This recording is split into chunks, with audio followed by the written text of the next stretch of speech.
What's up, everybody? Welcome to the Average Joe's Story. I'm Captain Great Value, and I'm going to tell stories that I've heard from friends or read on the internet.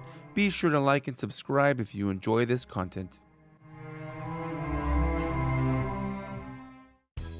Hello, hope you all are having a good day today. If not, I might be able to make it a little bit better.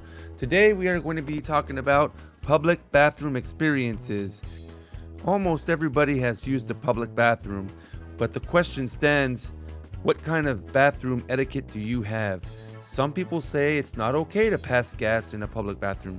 Some people say it is okay to pass gas in the public bathroom and anywhere. In any case, we'll be reading some stories about what people have experienced in a public bathroom and their comments about it as well. Hope you enjoy. Today, our first story comes from Stephen Brewer on Quora.com. I titled it The Public Bathroom Prank. He wrote, "A simple excuse me is fine in a public bathroom if it's really a horrendous fart. Maybe a simple one-liner joke, excuse me, too many beans last night." Speaking of horrendous farts, this question reminds me of a wonderful practical joke I saw on late-night cable television. The fart from hell, he calls it. I couldn't sleep and was channel surfing. A scenario on an obscure cable channel had me laughing until tears were coming down. The scene was a busy public men's room and the pranksters had installed a video camera. So what you saw were the backs of men standing at urinals and men going in and out of stalls, other men washing their hands, etc. The prankster had a high-quality digital recorder loaded with fart sounds. He walks in and entered a stall. Let the fun begin. Scene 1. A loud, long fart emanates from the stall. It must have been 5 seconds long. The response from the other folks in the bathroom was predictable. "OMG, man, cut back on the Mexican food. Boy, I bet that felt good," etc., etc. Scene 2. Another longer and louder fart breaks loose from the stall. It was so long that to most folks it was damn scary. "Jesus, man, are you still alive in there? Somebody call Guinness. I think that was a record. Nobody light a match." Scene 3. Another fart begins in the stall and it doesn't stop. It just goes on and on and on. Several guys gather around the stall and shocked looks on their faces as the fart continues. All of a sudden you hear this petrified voice coming from the stall. "Please help me, help me. It won't stop. I don't know what to do. Please somebody help me." All this time the fart continues. All these guys are standing around looking at each other. All of a sudden, one of them screams, "You're on your own. Everyone run for your lives." 6 guys sprint out of the bathroom as the fart continues. I laughed for minutes. That definitely was a pretty good story right there. What I didn't realize is he was describing a TV show. I thought he was actually, talking about an experience he had. But no, he was talking about a TV show, most likely from something called Pranksters, if I remember from back in the day. It was pretty good. And Steven's story was pretty good too. I did like it. It wasn't all that funny when I first read it. It would have been even funnier if it was an actual experience, as I mentioned. But thank you very much, Steven, and on to the next one. This next one comes to us from Victoria Elder on Quora.com, and I titled it "Pooping Near Coworkers." She says, "I once worked for a logistics company in the accounting department. We took up the entire top floor of one building and had several offices on the floor beneath. Most of the employees were women and they were somewhat difficult to work with or feel a part of. It's one of the worst coworker situations I've ever been in. It was known expectation that if you needed to defecate during the workday, you wouldn't do it in the restroom on the top floor. You were supposed to go down a floor and use that restroom, where hardly anyone was likely to have to smell the smells and hear the sounds of someone who had the audacity to allow feces to leave her rectum. I tried to respect the situation. I really did.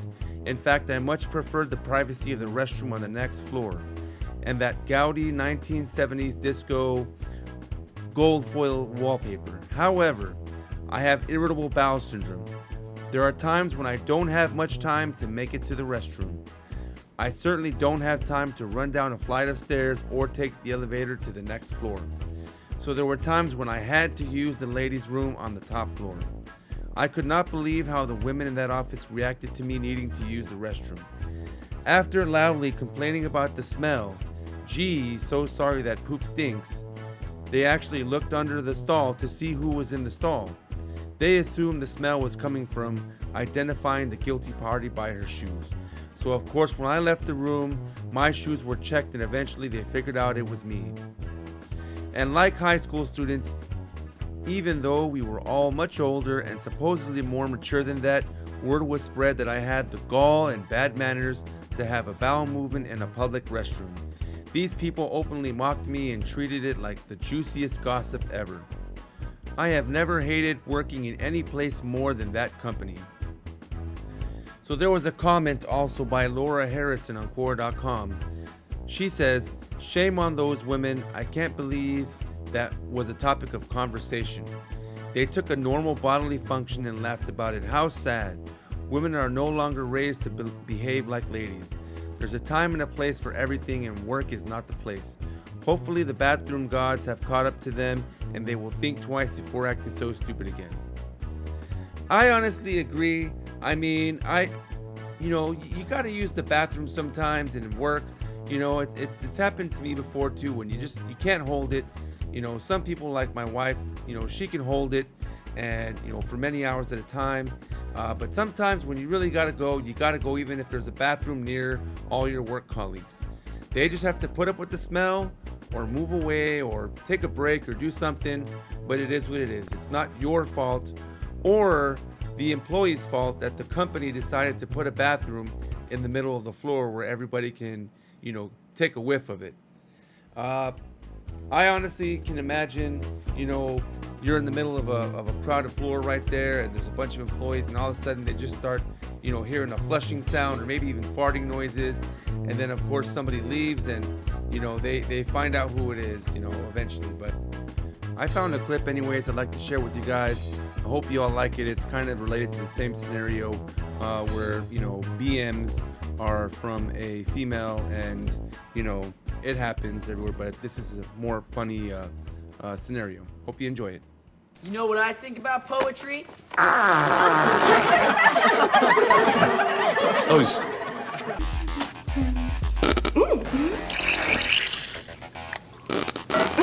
Goodness. That make me kind of sad and tense. Ooh, heavens to Betsy. Really? Obviously, this clip was a bit of an exaggeration, but you know what? Excluding the peeping toms, I'm sure that there's some, lifelike situations that happen. Some people have experiences on, just haven't wrote about it. And let's go on to our last story here. This next story is called The Bathroom Bandit. That's what I named it. And it's from an anonymous subscriber who sent me an email. And he wrote, "I used to work at a local sheriff's incarceration and there were bathrooms the jailers would use spread out in the penitentiary. It was up to the jailers to maintain and keep restrooms clean and stocked up with items. In a few months' time, I was just getting used to the job when I went to the restroom and noticed someone had left a surprise in the toilet, and it was clogged. Yuck. To my dismay, the unwritten rule of using the bathroom was if you see a mess there is no blame game, you have to clean it. I really thought about just walking away and using another restroom, but goodwill made me do otherwise. I went to the tool room and requested a plunger, which you have to sign out since it's a jail, and the girl working there gave me the look as in, ew, and really? It was hard enough as it was to clean up someone else's mess, but for the guard to give me nasty looks, I felt it was uncalled for. So there I went and cleaned up the mess, and finally, after all was done, I had no longer needed to use the bathroom. A few days went by and a coworker was chatting with me while we were patrolling the perimeter when he mentioned that someone had left a surprise for him in one of the bathrooms in which he was forced to flush. I told him the same thing happened to me, only I had to unclog it. After that, we went about our day and continued our work as usual.